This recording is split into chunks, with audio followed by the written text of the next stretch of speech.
మీరు నా ప్రీవియస్ వీడియోలో ఫ్లైట్ గేట్ దగ్గర వరకు వచ్చి పార్క్ అవడం వరకు చూసారు కదా, ఇది దాని కంటిన్యూషన్ వీడియో. ఎక్కంగానే మేడం ఇయర్ ఫోన్స్తో కుస్తీలు అయితే పడుతుంది. యాక్చువల్లీ ఫ్లైట్ జర్నీ అనుకుంటాం కానీ చాలా రిఫ్రెషింగ్ అవసరం. ఈ జర్నీలో మంచిగా రిఫ్రెషింగ్ టవల్స్ అయితే ఇచ్చారు. మొత్తానికి బోర్డింగ్ పూర్తి చేసుకొని మేమంతా ఫ్లైట్లోకి అయితే ఎక్కేసాము. ఈ వీడియోలోకి వెళ్ళే ముందు ఒకసారి చిన్నగా ట్రైలర్లా ఉంటుంది కదా అని చెప్పి ఈ క్లిప్స్ అన్ని కూడా మీకు యాడ్ చేశాను. సో ఇంకా అస్సలు లేట్ చేయకుండా మెయిన్ వీడియోలోకి అయితే వెళ్ళిపోదాము. నేను ఆల్రెడీ నా ముందు వీడియోలో చెప్పినట్టుగా టర్కిష్ ఎయిర్లైన్స్తో ఇది నా మొదటి ప్రయాణం అయితే కానీ నేను మొదటిసారి ఇంటర్నేషనల్గా ట్రావెల్ చేసింది కూడా ఇదే ఎయిర్లైన్స్లో. సో అప్పటి నుంచి ఈ ఎయిర్లైన్స్తో ఒక చిన్న కనెక్షన్ అయితే ఏర్పడిపోయింది. ఫ్లైట్లో కూర్చున్న వెంటనే ఎవరి పనుల్లో వాళ్ళు బిజీ అయిపోయారు.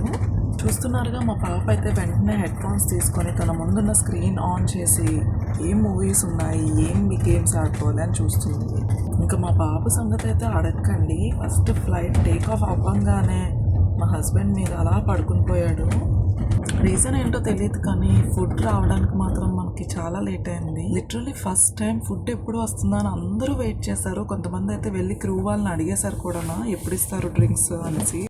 వాళ్ళు ఫుడ్ సర్వ్ చేసే టైంకి సగానికి సగం మందికి సగం నిద్ర కూడా తీరిపోయింది. పాపం రీజన్ ఏంటో తెలియదు కానీ క్రూ వాళ్ళు అయితే చాలా ఇబ్బంది పడ్డారు. ఏంటనేది తెలియదు కానీ ఒక 2.5 hours అయితే డిలే అయిపోయింది ఫుడ్. మెల్లగా మన వాళ్ళని లేపి ఫుడ్ పెట్టడం అయితే స్టార్ట్ చేశాను. మోస్ట్లీ మేము పిల్లలకి కిడ్స్ మీలే బుక్ చేస్తాము. మా బాబుకి అయితే పొటాటో మ్యాష్తో మీట్ అయితే వచ్చింది. మనోడికి నిద్ర వదిలేసే డెజర్ట్ అయితే ఇచ్చారు. వాడికి చాక్లెట్ కేక్ వచ్చింది.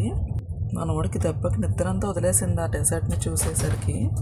ఇంకా నాదైతే చికెన్తో పాటు ఫ్లేవర్డ్ రైస్. కేవలం చూడటానికి కాదు, తినడానికి కూడా చాలా టేస్టీగా అనిపించింది. ఇంకా మా వారిదైతే జైన్ మీల్ స్పెషల్గా బుక్ చేసుకున్నారు.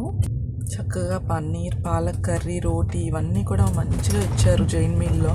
ఇంకా నిజం చెప్పాలంటే ఇంటర్నేషనల్ ఫ్లైట్స్లో ముందుగానే మీకు ఫుడ్ సెలెక్ట్ చేసుకునే ఆప్షన్ ఉంటే మాత్రం తప్పకుండా సెలెక్ట్ చేసుకోండి.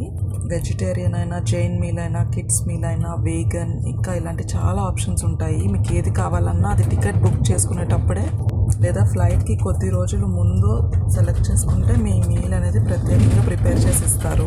మేబీ చాలా మందికి ఇది యూస్ఫుల్గా ఉంటుంది. ముఖ్యంగా పిల్లలతో లేదా ప్రత్యేకంగా ఫుడ్ ప్రిఫరెన్సెస్ ఉన్న వాళ్ళకైతే ఇంకా సూపర్ యూస్ఫుల్. సో స్క్రీన్లో చూస్తున్నారుగా, మనమైతే న్యూఢిల్లీ చేరుకున్నాం. ఎన్నో రోజుల తర్వాత, ఎన్నో జ్ఞాపకాల తర్వాత మేమంతా కలిసి మన దేశం నేలపై అడుగు పెడుతున్నామనే ఈ ఫీలింగ్ చాలా బాగుంది. ఇంకా పిల్లల్లో అయితే ఎక్సైట్మెంట్ మామూలుగా లేదు అసలు. ఇప్పటి వరకు మీకు డెస్టినేషన్ చెప్పకుండా సస్పెన్స్ మెయింటైన్ చేసినందుకు నిజంగా సారీ. కానీ ముందే చెప్పేస్తే ఆ సర్ప్రైజ్ ఉండేది కాదు అనిపించింది. ఇక ఎయిర్పోర్ట్ లో దిగిన వెంటనే ఒక చిన్న పని అయితే మనకి బ్యాలెన్స్ ఉండిపోయింది. మా హస్బెండ్ కి ముందే తెలుసు, బయట కంట్రీస్ నుంచి ఎవ్వరు ఇండియాకి వచ్చినా సరే ఎయిర్ సువిధ ఫామ్ ని ఫిల్ చేయాలి. కాకపోతే మేము బయలుదేరే టైంలో తన వర్క్ క్లోజింగ్ అవన్నీ పనులతో బిజీగా ఉండి అవి ఆన్లైన్ లో చేయలేకపోయాము. సో ఎయిర్పోర్ట్ లో దిగంగానే మాన్యువల్ గా ఫామ్స్ ఫిల్ చేయడానికి కాస్త టైం అయితే పట్టింది. బట్ తప్పనిసరిగా ఫిల్ అయితే చేయాలి కాబట్టి ఫిల్ చేసాము. మా ఆయన ఫామ్ ఫిల్ చేసే టైంని కూడా మిస్యూజ్ చేసుకోకుండా కింద కూర్చొని మరి పడుకుని పోతున్నాడు. ఇంకా ఆ ఫార్మాలిటీస్ అన్ని కూడా కంప్లీట్ అయిన తర్వాత మేమంతా ఇమిగ్రేషన్ వైపు వెళ్ళాము. మీ అందరికీ తెలిసిన విషయమే కదా, ఇంటర్నేషనల్ ట్రావెల్లో ఇమిగ్రేషన్ అనేది చాలా ముఖ్యమైన ప్రాసెస్. ఇక్కడ మన పాస్పోర్ట్, వీసా, ట్రావెల్ డాక్యుమెంట్స్ అన్ని వెరిఫై చేసి తర్వాత ఎంట్రీ ఇస్తారు. ఆ ప్రాసెస్ కూడా చాలా స్మూత్ గానే పూర్తయిపోయిందనే చెప్పుకోవాలి. ఆ ప్రాసెస్ కంప్లీట్ అయిన తర్వాత మనకున్న ఏకైక టాస్క్ ఏంటంటే బ్యాగేజ్ కలెక్ట్ చేసుకోవటం. ఇంకా మా హోటల్ వాళ్ళు అయితే ముందుగానే ఎయిర్పోర్ట్ పికప్ ఏర్పాటు చేశారు. డ్రైవర్ కూడా చాలా మంచిగా మా లగేజ్ అంతా కూడా కార్లో పెట్టడానికి హెల్ప్ చేశారు. మేబీ జర్మనీలో చల్లటి వెదర్కి అలవాటు పడిపోయో ఏంటో ఢిల్లీలో దిగంగానే చాలా వేడిగా అనిపించింది. But still it's okay. అయినా ఇదేం పెద్ద విషయం కాదులేండి. మనం ఇక్కడే పుట్టి పెరిగాం కాబట్టి ఒక 2-3 రోజులు కొత్తగా ఉంటుంది, తర్వాత అలవాటు అయిపోతుంది. ఇంకా స్టేషన్ కి దగ్గరలోనే మా వారైతే హోటల్ బుక్ చేశారు. ఏదైనా ఫస్ట్ ఇంప్రెషన్ అనేది చాలా బెస్ట్ ఇంప్రెషన్ అని నా ఉద్దేశం. హోటల్ కి రాగానే మంచిగా రిసీవింగ్ అన్ని కూడా బాగా నచ్చాయి. రూమ్స్ కూడా చాలా స్పేషియస్ గా అనిపించాయి. మా లగేజ్ కి అయితే పర్ఫెక్ట్ మ్యాచ్ అసలు. ఇంకా ఈ ఢిల్లీలో ముచ్చట్లు కంటిన్యూషన్ వీడియోలో చూతురు కానీ వీడియో చాలా లెంతీ అయిపోతుంది కాబట్టి వీడియోనైతే ఇక్కడితో ఎండ్ చేసేస్తున్నాను. సో మళ్ళీ నెక్స్ట్ వీడియోలో కలుసుకుందాం. అంతవరకు సెలవు, బాయ్, టేక్ కేర్.